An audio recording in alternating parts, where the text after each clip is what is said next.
identity, I think, is like really, it's not talked about enough, but I think it's like, it plays a huge role. Like, it's the stories that we tell about ourselves. Like, 8, 9 years ago, I got divorced. And I think Oh, like that's just like the biggest identity change that you can make, because if it happens quite suddenly, which it did in my case, you go from a point where you're like a family, and in your mind, you're like, I'm married, this is what I'm doing for the rest of my life. This is married. And then it can be like 2 months later, it's like, now I'm separated or whatever, and I'm getting divorced. Now my future is completely different. It's completely wide open.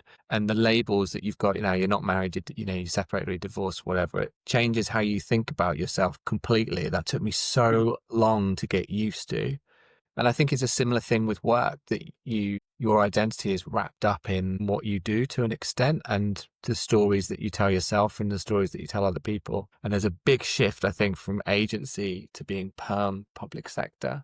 from an Like, identity perspective. yeah. And also Really? from perspective of other people and the expectations and things like that. Can you tell me more about that? How does your identity feel different? I mean, I was certainly like proud.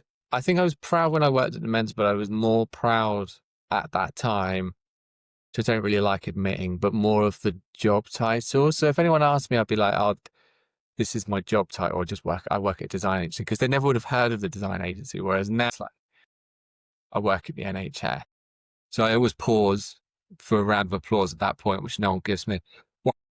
One person has, bless them.